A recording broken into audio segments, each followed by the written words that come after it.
The temple rebuilt. This lesson makes you take a look at your own self.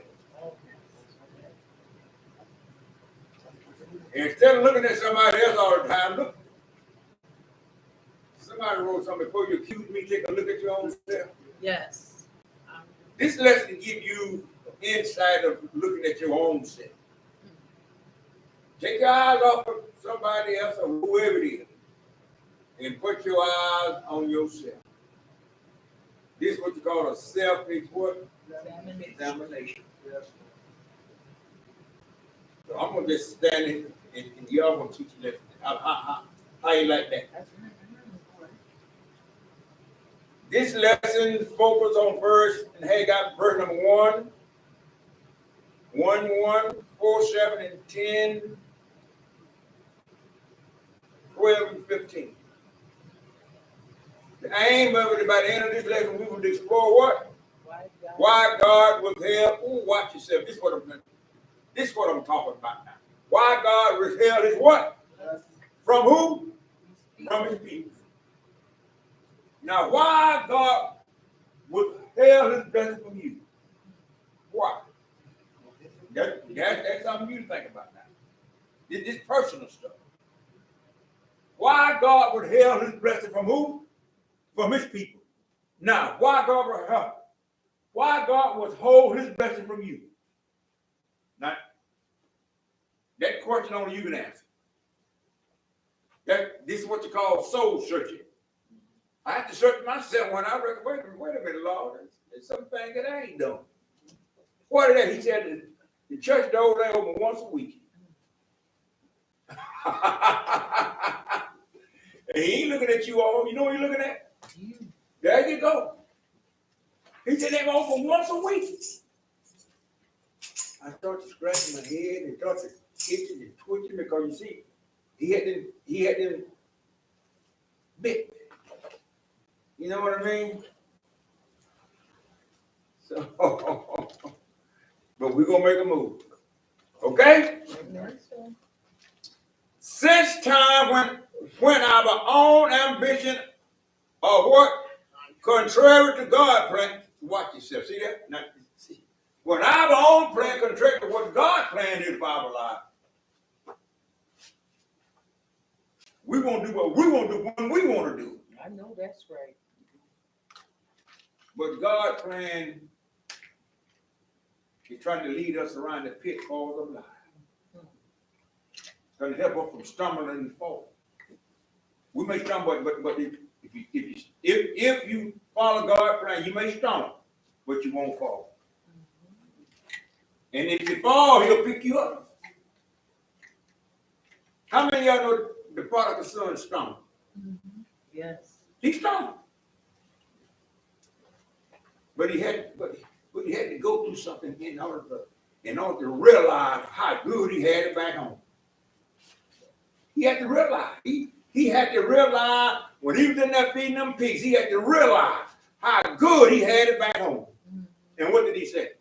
I'm gonna ride. That's what he said. And what he gonna tell him when he get there? Father, I done wrong. I sinned. Now just take a minute and do some soul searching. Search your own self.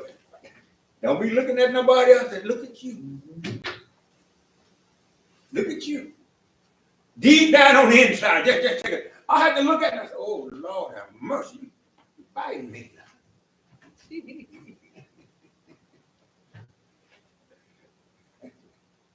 Come on. So if you stumble, what is that saying? Yeah. If you stumble, what is that saying? If you stumble, now you see, you got to keep in mind. Hold a minute. James said, don't you think it's strange when you fall into the dive of temptation? Because that's a trial of your faith. You may stumble, but you won't fall. That's a trial of your faith. Paul stumbled, but guess what Paul did? When Paul stumbled when he was persecuting the church, but he met Jesus. He had a letter signed from the who? The high priest. To go where about? to Damascus and do what? Bring them Christian folks back, and we're gonna persecute them. He stumbled. But guess what? Jesus is dead. When Paul was knocked down on the Damascus road, and Jesus asked him a question. What was that question? Saul, Saul, why thou persecuted thou me? And what did Saul say? He said, Lord, what would you have me to do? Jesus had to pick you up. You see what I'm going from? Now, the prodigal son stooped so low, the Bible said he would have ate what he fed the pig. But now, Saul did something different. Saul was persecuting Jesus. And he knocked him down to the ground. And the light of heaven shined all around him. It's soul searching time. Soul searching. Okay, now. Since time when our own ambition are contrary to God's plan for us and decide that we will do what? Exactly as God has commanded. Okay? Now, Alex's favorite thing to do was playing what? In focus. To playing what? Video games. How many of you leave your children at home playing video games?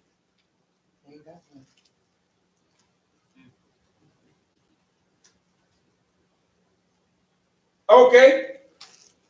His parents, Martha and Felicia, brought him for his birthday. He planned to do nothing else but play what? Video game during what spring break. When it was time for family devotion, he was upset. How many of children get upset when they're on that game and you call? How many of y'all know children get upset? Oh, that's See, you know my dad would tell him when we were stopping, boy, you didn't pay for that flow right there. I did that. Now if you want to throw the stop on, you get your own high. Because you can't come in that stop and carry it on. So that you know what they're telling you? Straighten up and fly right. What you say? About to get hurt. And guess what? And they wasn't playing. They wasn't smiling. You cannot go out and hang out with your child. You know why? They're disrespecting you. And then I don't know why because you brought on yourself. I couldn't hang out. Even if my father had company coming, and even if I was sitting right there beside him, with him and I talking, and company come up, if I didn't move, you know what his company would say? Son, I didn't come to see you, I come to see your father.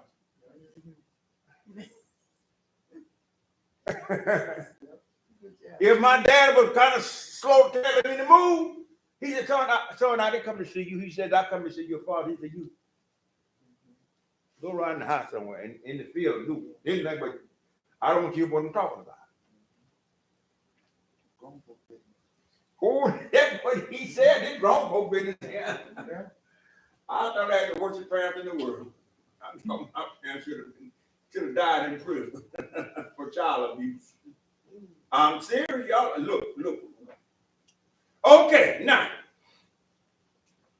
when it was time for family devotion, he was upset. He took his way. It took him from his game. For that, he chopped an attitude. He copped an attitude at prayer time, too. On a Sunday morning, Alex, what did he do? Whined that he didn't want to go to church. How many of y'all leave your children home in the bed?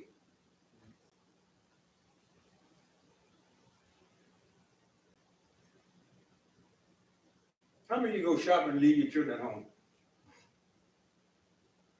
Because they got to play the game. I want this to watch. Listen now. I want this. Y'all see what behind that home? What is it? Them that two little dots at the top of it. What them two represent? Quotation. Okay. What did he say? I want to stay home.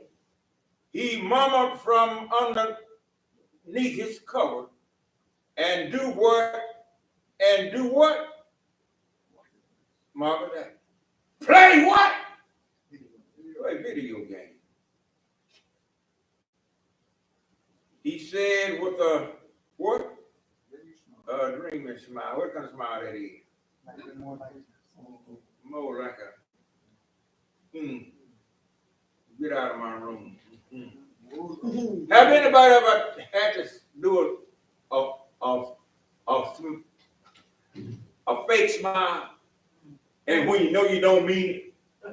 Have anybody ever did that beside pastor? Have anybody ever had to do a fake smile beside pastor? Skinning and grinning. What is it? Skinning and grinning. Skinning and grinning. I keep telling you, this lesson is about soul searching here now. Haggai is talking, but guess what? It's talking to you too also. Yes. You need to examine yourself first. Before you try to get the mope out of somebody else, you need to get the mope out of your own eye. Okay. Let's see what this look at. Let's see where this little fella at. Okay. Play video. He said in a dream and smile, no way that is acceptable. Who said that? His mother said. And what did that name was? Margaret. And Felicia, what did she say? Confiscated Alex game for how many weeks? 1 week. At first, Alex was really upset. You see now, when a child get upset, you know what they do? They knock stuff down their stomach and tear up your floor. A cousin of mine called me one day. She said, "Mom, I'm having trouble with my son. Don't you come here and talk to him?" I said, "Okay, Mom, I better talk. I better talk with him for you." So I gets out there, and I'm sitting there. He walked in the house with a frown on his face and didn't even say one word. He just walked. She come up and she called me bro. She said, "Don't bother me. He upset." That's what she said. No, I didn't come 10 miles. And when he walked in the house, he was stuck. Don't bother me. And she told me, she said, "Bro," she said, "Don't bother him. He upset." That's the time I wanted to bother him when he was upset. Mm-hmm. But I don't know what she said. I said, "Okay." But I tell you what she couldn't do. She could never call me no more. Not for that. You say 10 miles? Mm-hmm. That was a waste of my time. I could have been doing something else. But she told me that was her son. She called me to come and talk to her. I was going to talk to her. I was there at her call. But when he come in there just like a wild man, she said, "Don't." She said, "Don't talk. His upset didn't bother me. So we let our children get away with too much. That's ask Tyra. Tyra went downtown with them children. Ask them. Ask them. We're gonna let Tyra tell you what's going on down there in City Hall. You know who down in City Hall? Them young boys. And girls. And girls. They down there. Where they go? They going to prison. They downtown. They going to prison. Look at those How many 9 people got shot up here on the boulevard somewhere? 11? Again? No, this was Oh, this is last yeah. week. Okay, there was 8 up there. And, And then Roy Nolly, right? and Oh, yeah. and it was 4 guys in the car, but they looking at 9 that it go deeper than that. Somebody else is the ringleader, and that's what they're looking for now. They're looking for the ringleaders because these guys, how many times they said they shot that gun? No more than that, because out of one gun, he shot 9 or 10 times. They have that gun already. So now he know he ain't never get out of jail now. He ain't never gonna get out. Still headed home. Say what? He's still headed at the house. Yeah, he had to die, but he ain't gonna never get out of jail. Never. He gonna die in prison. Because, but then again, you know who I fought for that? I fought the parents for it. I fought the parents for it. I don't. I do. I fought the big. Let me say this to you. If you came up the way your mother brought you up, and you turn out to be good, but when you go astray, your children, you know your children is watching. They watching you. Well, mama did this and dad did this. How can I do it? You got something to say? Every hand went up. Okay.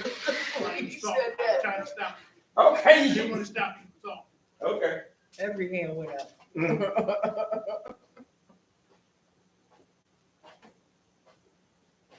Okay. Okay. Brother Rick, I thank you for the note. Okay, now, what do you have to say now? Charlene just agreed with that. She said it don't start at home. Wait. Okay, hold on. Wait. No, not about it don't start at home. I said What you say? I don't fault all the parents. Because your child could be Okay, now I agree with that. Sometimes you can't. Some children that's prone for destruction. because when Evangelist Teresa read, and I read this like 2 weeks ago when I did my sermon, the children are doomed at birth. I mean, at childhood. They are evil at childhood. That's what the word says. Isn't that what you read? Yes. Okay, now what did you have to say? You know, when they were trying, the parents of the boy that took them for, Hit them now in that school? Okay, yeah. I was so.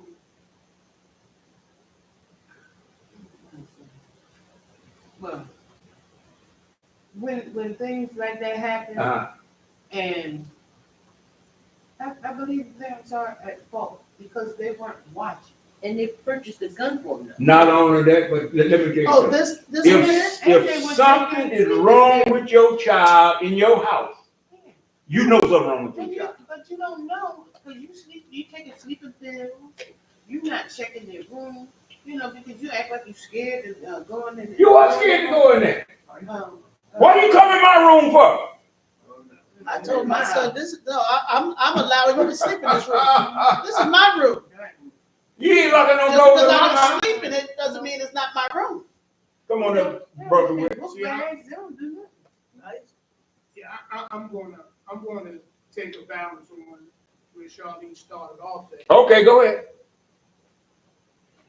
The parents are responsible for how they raise their child. I agree with that. The parents are responsible if they take an approach that they are afraid for their child not to like them. Mm-hmm. I would consider myself, or would have considered myself a bad parent if my son liked me all the time. Because liking me means that I'm saying yes to everything you want to do. Liking me means that I'm not going to discipline you when I have to. Mm-hmm. Liking me means that I'm not going to question your friends Mm-hmm. or pass judgment on what you do. Liking me means that I'm going to let you tell me to shut your door and don't come in My room. like you have a room. Come in your house room. Now, I granted, my son's a grown man now. If you tell me don't come to his house today, guess what? It's his house. That's his house. But so I would blame parents if they raise their children that way. Mhm. But now there are some things that parents aren't responsible for and should be, and that's the fact that if you let them out in the street unsupervised, if you let them hang around people and you don't take the time to try to find out who they're hanging with and the attitude of the people they're hanging with, then there's times because of that that your child will start taking more interest in the people they hang with Okay. than they do with you. Okay. And that's when the street starts getting a hold of them, whatever the case may be. So you lose, so you lost your ability back then, but I won't let you blame me for the bad actions that he took. I will feel bad about the fact that I didn't have better control or I didn't have better knowledge of where he was going or what he was doing. But what he did out there is just like you know and I know. If I walk down the street with 10 people, somebody in that crowd gonna do something foolish. It's up to me to know the 10 that I'm walking with. Okay, so. Yeah. Let me tell you what the Bible says. Raise up A child. Then way which he should go. And when he get old, he will not depart from it. He won't depart from it. Because let me tell you something. Many a time, what my father told me to come back to bite me right now. Two things, you know what he told me? Never leave home with no money in your pocket. If you get up that you can't come back home. Always have enough money in your pocket. If something go wrong, you can always make it back home. And something else he told me. He said, boy, let me tell you something. My dad had a 6th grade education. He said, but everything he told me doesn't come to pass. You know what he told me? He said, if you make $1, save a dime of it. If you make $1, he said, you save a dime of that dollar. I ain't never forgot that. Come on, brother, wake up. Well, I seen Come on, Sister Christy. she had a hand up. I thank God for giving me grace. Mm-hmm. Like, the period of time when I was in control of myself. I raised my kids in the right way. Okay. But when I was out of control, my job will wait till I go to sleep to steal my heart. Now I'm finding all this out. You know, little by little, after. You know, I'm talking about recently. You know, with a little conversation last night. And she would take her kid, her friend. You're right. You know, but I told her, like you said, your dad. My dad used to tell me, you get locked up, don't call me. Because if I get on the phone, I'm going to tell the kid. And I used to tell them that all the time. Okay. All right, Brother Whitney. Did you? Yeah, I just wanted to add to Talk to me. just as a point of reference, and some know and some don't. Uh-huh. I spent 35 years as a probation officer, and I chose juveniles. Now, if you read the papers and things like you said, you would think that all the juveniles in the city were just running wild. It's not true. In 35 years, if I had to measure the number of unruly children that I had to deal with, might have only been 2 slices of a pie.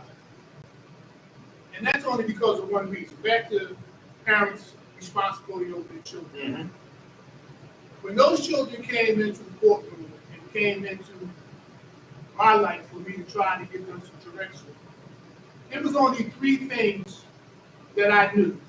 Number one, children weren't born bad. That's number one. Number two, they're either trying to get somewhere or they're trying to get away from something.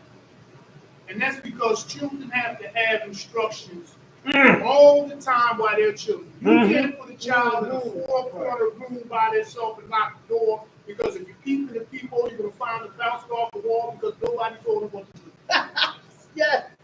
If you put a chair in there and a book in there and you say, I'm putting you in this room, I want you to sit in that chair and read this book, and you peep in the peephole, if they're not reading that book and sitting in that chair, then you got to go back in there and put them right back on the path that you wanted them to be. But if you put them in there by themselves, I don't care if the chair and the book is in there. If you don't tell them what to do, they're bouncing off the wall because they don't know. They need instruction, they want instruction, and they have to have instruction, and it's the parent's job or any other responsible adult that they come in contact with to give them some instruction. And you have to do it right. It's a responsibility, not just a parent's responsibility, but any responsible adult, be it an uncle, be it a grandparent, be it a aunt or cousin or whatever the case may be, or a preacher or a teacher or whatever the case may be. I have to not treat them like they're my peer. I have to not treat them like they're my buddy. I have to treat them like I'm the adult, and you need to know what's expected of you. So I'm going to tell you what to do. And if you don't do it, then there has to be an immediate consequence. I don't say that you have to go upside their head, but there has to be a consequence. Just like here, the consequence was I'm taking your video games away from you.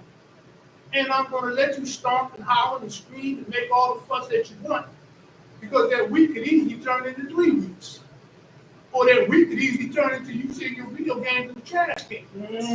Because I don't care about you being mad at me if I'm trying to tell you the right thing to do. If I'm just making noise, or I'm just being threatened, thinking that my manhood is being threatened because you roll your eyes at me or whatever the case may be, there's something wrong with me. I told y'all this lesson is Haggai is talking to Israel, but this lesson is talking to us also. Israel is us. And see, when a child does that, he's crying out for something. And it's up to the parent to know what that child is crying out for. What he's crying out for some help. And sometimes we too busy to help him. I got to go to the child, I got to go to the party. I got to go to the street and the child is there. He won't help. But nobody there to help him. And so who do he turn to? Okay, now, something else my dad told me. You know what he told me? Never be a follower. If you do anything, be a leader. Don't let nobody lead you nowhere you don't want to go. Nowhere. And I ain't never forgot that. A lot of guys wonder, man, my daddy told me this, and I can't do it. I'm sorry, because you see, my daddy, I was 2 or 3 shades darker than I am now. My daddy beat him in the black off of me. My father beat him in the black. I'm telling y'all, I'm serious. And you know what he did? He gave him a chair, said it right here.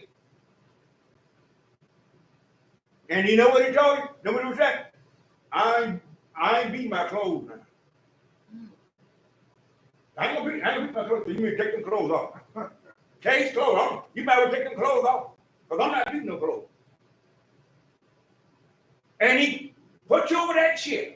And every time you get up, boy, that's another 10 or 12 licks.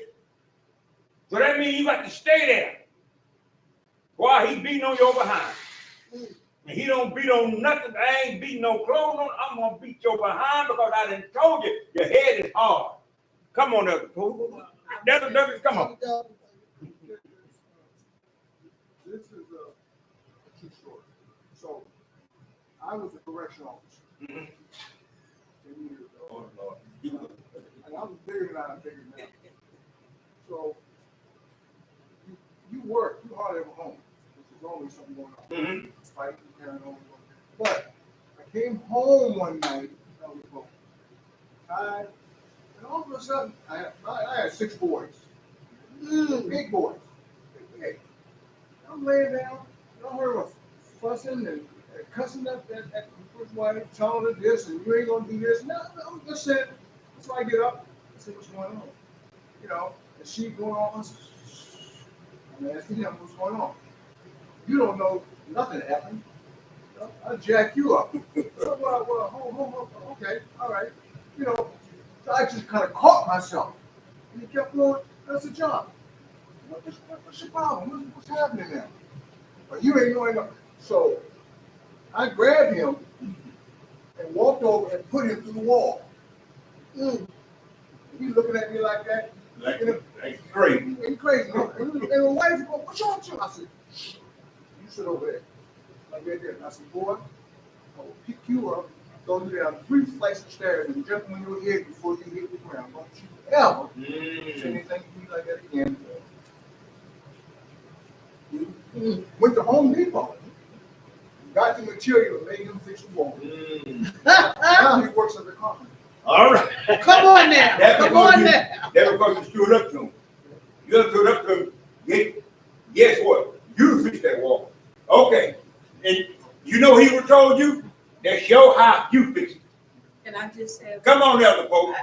I mean, I just want to add one thing. Add something to it. Every mother or every person that has a baby is not a mother. And every man that has a child, Not a is a child.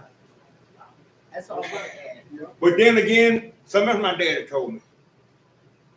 My dad he had a 6th grade education, but I'm gonna tell you something. Stuff up there that kept moving. He said, watch what they lay down with. But anything lay down with, they come home and say something wrong, you gonna marry. Case closed. Well, your daddy had a lot of common sense. My Just- My daddy was a welder. My daddy welded for the school. My daddy welded for all the white people down there in Georgia with a 6th grade education. He was a professional welder. I mean, let me tell you what he did. He took a Jeep. We had a red Jeep. He took that red Jeep and he made some ply to go in the back of it to keep him from hiring somebody with a mule. He took that red Jeep, made some plies, hooked it up so he could ply, and when he get to the end, pull that ply up and turn around and ply the whole field. Okay, now let's keep moving. I told you this. Watch this now. And during the week, the mother and the father confiscated Alex's game for 1 week. At first, Alex was what? Upset. But during the week, he started to notice all he missed doing since he got them. As he made his bed, he heard his brother and his sister laughing in the hallway, and he hadn't played with the game, hadn't played with them in a while. He hadn't been outside with a friend in a while either. He even stopped what? Talking with his mother and his dad Like he used to. When your child stops talking, you do something wrong. When your child stop talking, you know something wrong.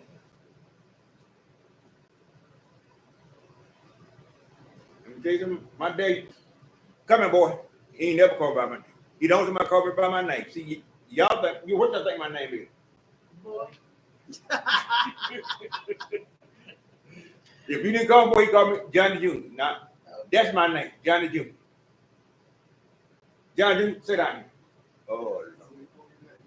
Oh, Lord. I'd rather take that whipping in that chair down there with nothing on than for him to sit down and talk to me. I would. Because he gonna talk, he ain't gonna talk 10 minutes. He ain't gonna talk 20 minutes. He gonna talk for hours. Just sitting there talking, and boy, you talking about steaming, but I can't show it. Okay.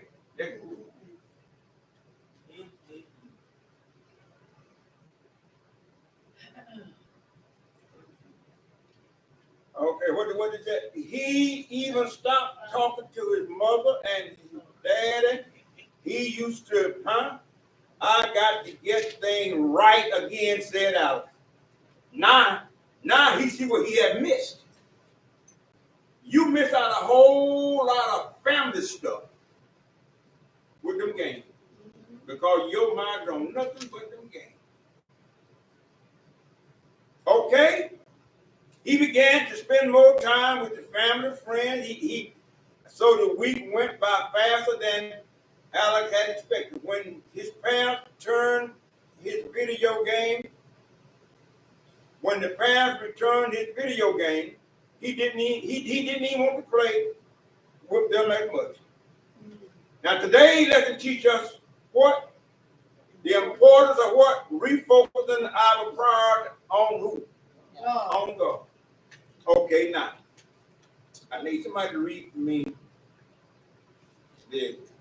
I'm gonna finish that. I need somebody to read for me the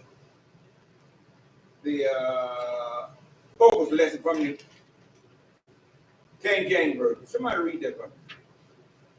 No. Read down from 1 to verse number 4.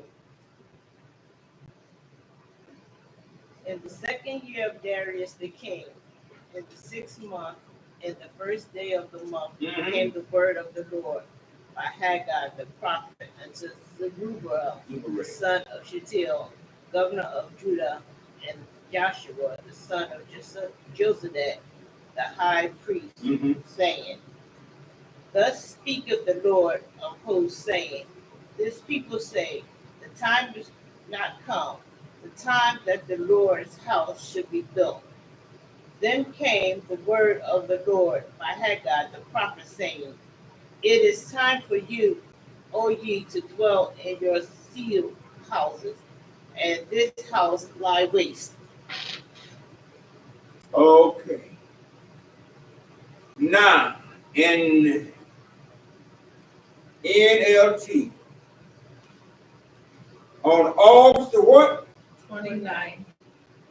Of the second year of King Darius, he reigned. The Lord gave a message to the prophet Haggai to Zerubbabel, son who? Shealtiel, governor of Judah, and to the Jehu, son of who? Jehoshaphat, the high priest. Okay, now watch this. This is what the Lord of heaven army said to the people are saying. The time has not come. Who's saying that? But what did God say? Build what? The house of the Lord. Okay, now I need somebody to run for me for just a few minutes. Find the book of Ezra, the 5th chapter, starting at verse number 9. Somebody find that for me. Okay? This is what the Lord of heaven armies said. The people are saying that the time has not come.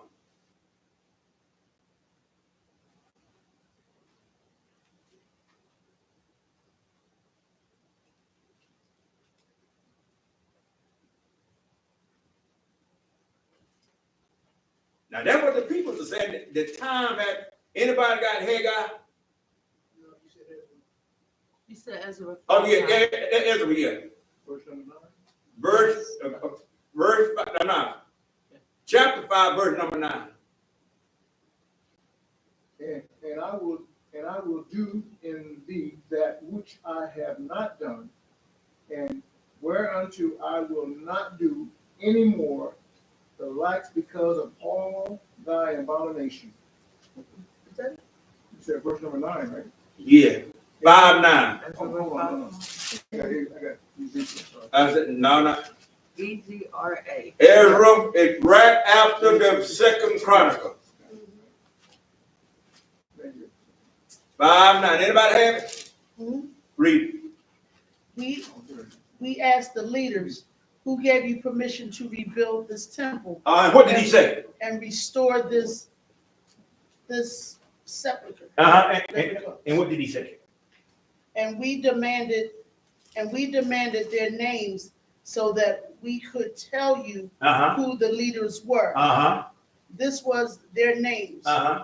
We are the servants of the God of heaven and earth, and we are rebuilding the temple that was built here many years ago by the great king of Israel. Go ahead on. But because our ancestors angered the God of heaven, he abandoned them to King Nebuchadnezzar of Babylon, who destroyed this temple and exiled the people of Babylon to Babylon. However, King Cyrus of Babylon, during the first year of his reign, issued a decree that the temple of God should be rebuilt. King Cyrus returned the gold and silver cups that Nebuchadnezzar had taken from the temple of God in Jerusalem and placed in the temple of Babylon. These cups were taken from the temple and presented to a man named Shelzabar, whom King Cyrus appointed a governor of Judah. The king instructed him to return the cups to their place in Jerusalem and to rebuild the temple of God there on its original site. Okay. Now, who said it's time to build the temple? God said. God said. God said. But the people said that it's not time. Now, who you gonna believe, God or man? God. Huh? You're supposed to believe in God. You're supposed to believe God. But if you're not in the place where God can talk to you, then that's when the devil starts talking to you. The enemy starts talking to you. And what did the enemy say? It's not time to build a temple. It's not time. But God said it's time. And it started way back in Ezra. And you talking about something like Ezra is one of the minor prophets. I think he's about the first one, I believe. And you got 10 of them, 10 or 12 of them. And so they was, when you take your eyes off of God, Satan steps in. All right, now, let's move on. I'm going to finish this lesson. Watch this. In verse number 7, hold it now. I got to say this to you. And instead of them building God house, what did they do? They're working on their own house. Because he said, you're living in luxury. And my house is a waste.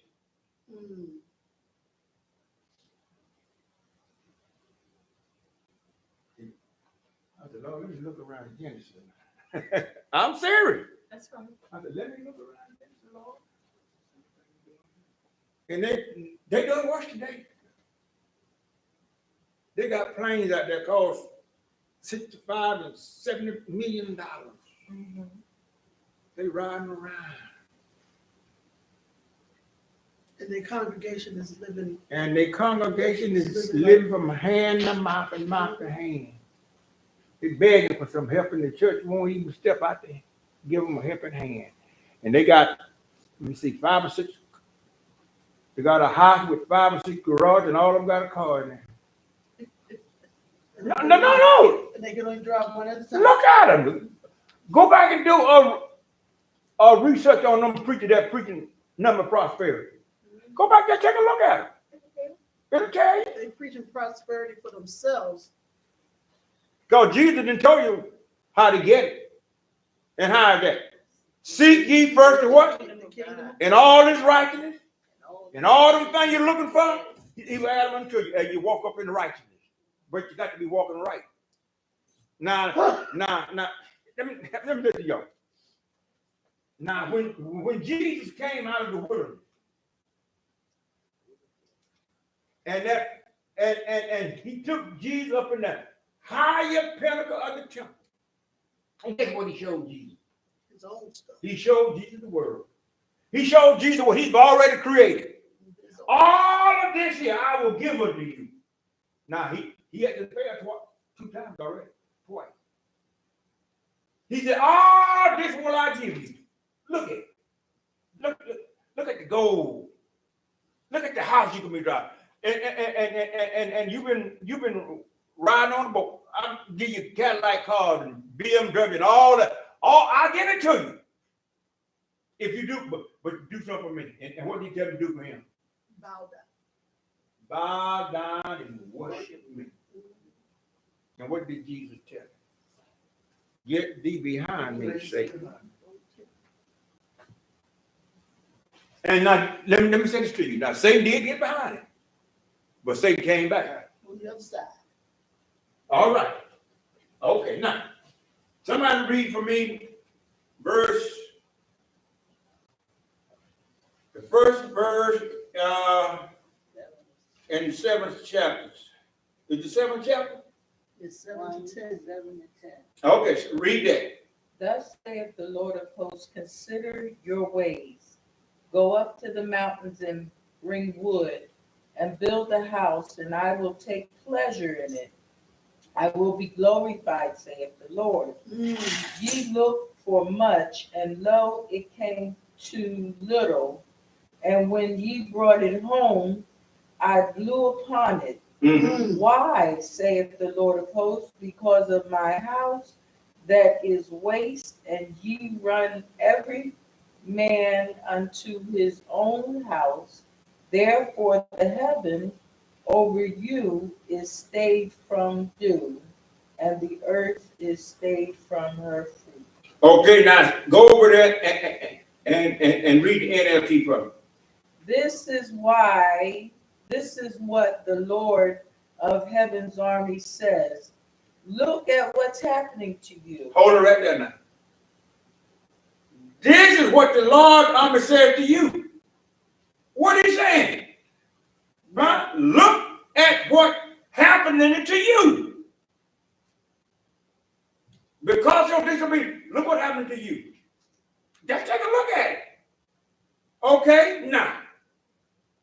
Now go up into the hills, bring down timber, and rebuild my house. Watch yourself now. Do you hear what he said? Go what about? Bring down timber and rebuild my house. Then I will take what? Pleasure in it and be honored, said the Jacob. Said the Lord. Huh? And then he said, your hope for what? You hope for what? Rich harvest. Rich harvest, but they was poor. And when you brought your harvest home, what happened to it? I blew it away. I blew it away. Why? Because my house lies ruined, said the Lord of heaven. Amen. While all of you are busy building your own fine house. What did he do in that last verse? It's because of you that the heavens withhold the dew and the earth produces no crop. It's because of you. Your sinfulness, your disobedience, it's because of you.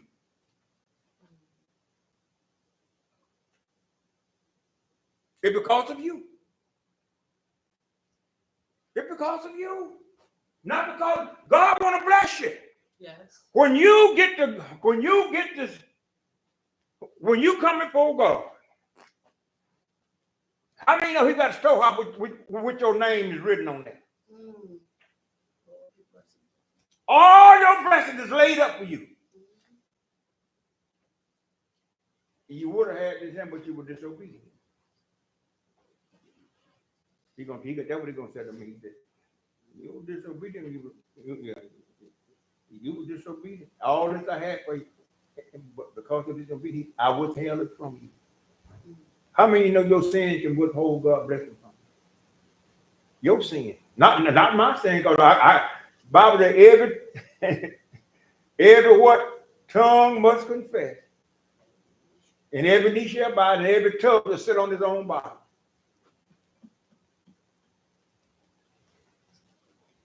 That's in the book.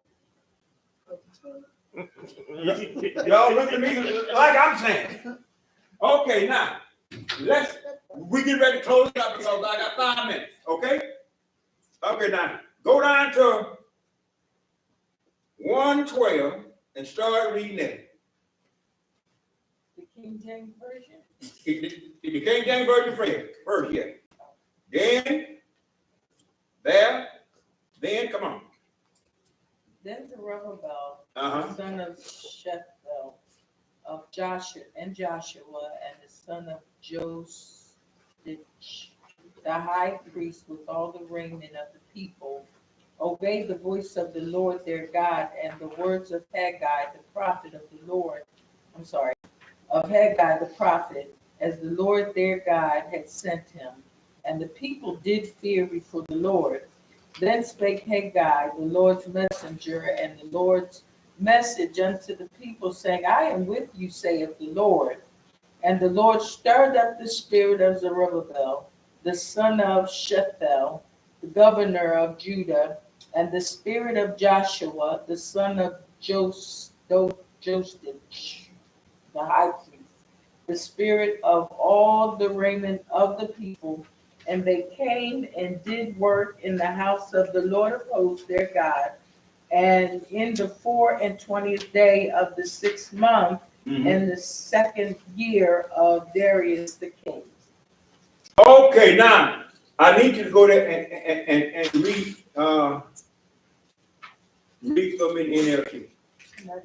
Then Zerubbabel, son of Shealtiel, and Jeshua, son of Jehozadak, the high priest, and the whole remnant of God's people began to obey the message from the Lord their God. Stop right there for a minute.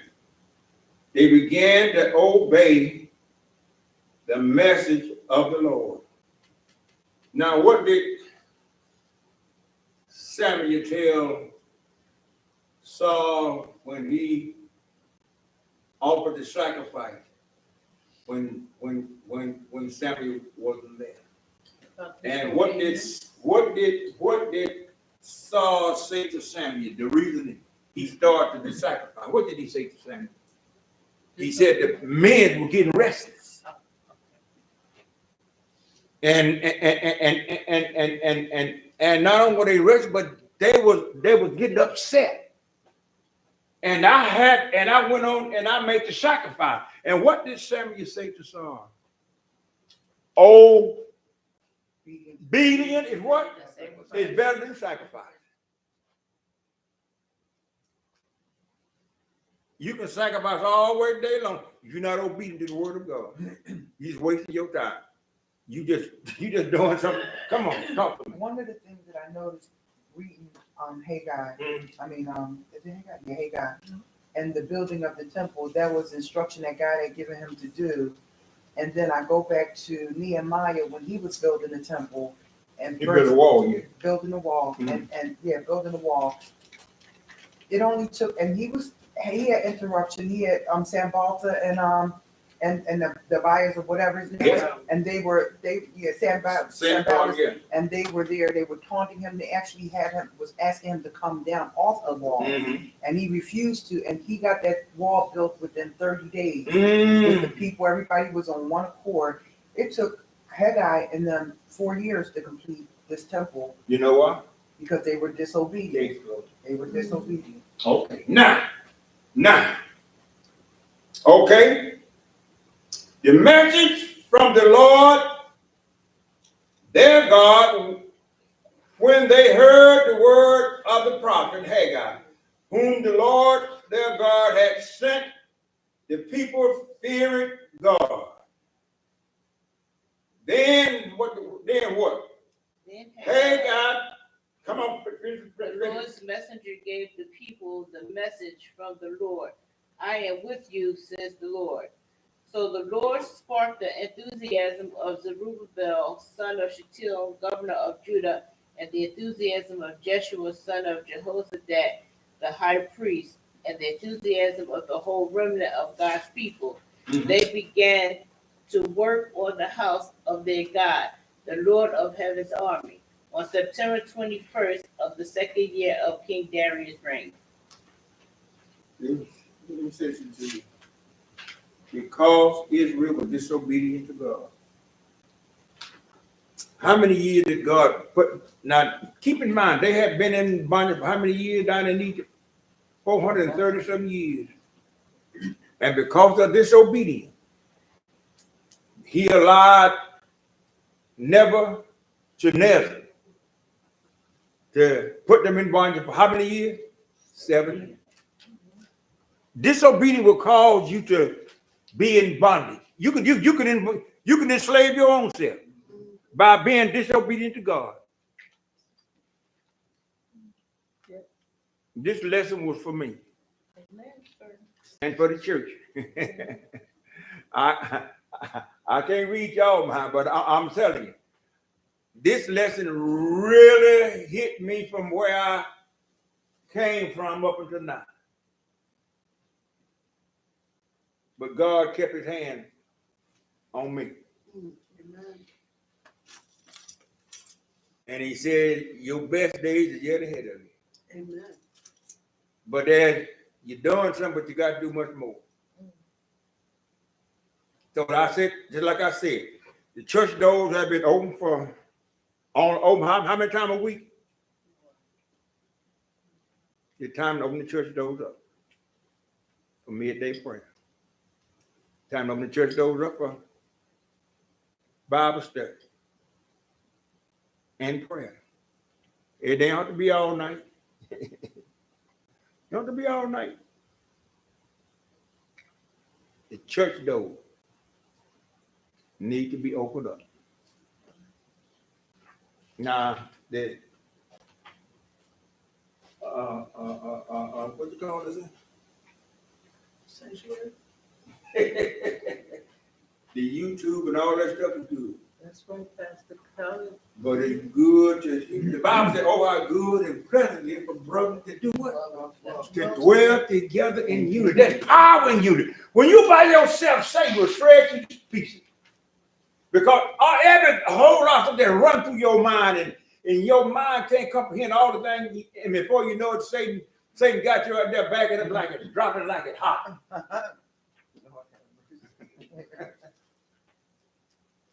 Child, I didn't know you had a child. You ain't seen nothing yet.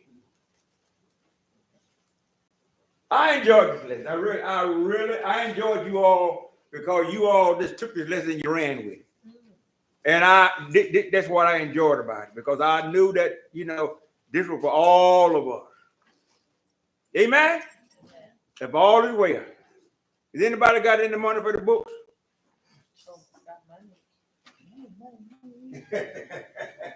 For the books? Now y'all know these. Amen. I enjoyed this lesson because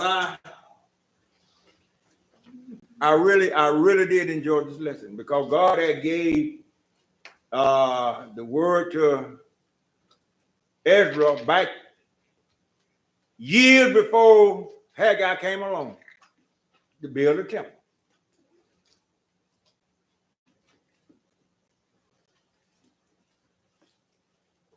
If you walk in front of the church, you see a piece of paper like that, just don't walk it and kick it and look for Charlene to come out there and pick it up on when she come on. She come clean. Yeah. See where I'm coming from? See, no. You didn't have paper. How long do it take you to bend down and pick it up and put it in the truck? We got trash cans out there.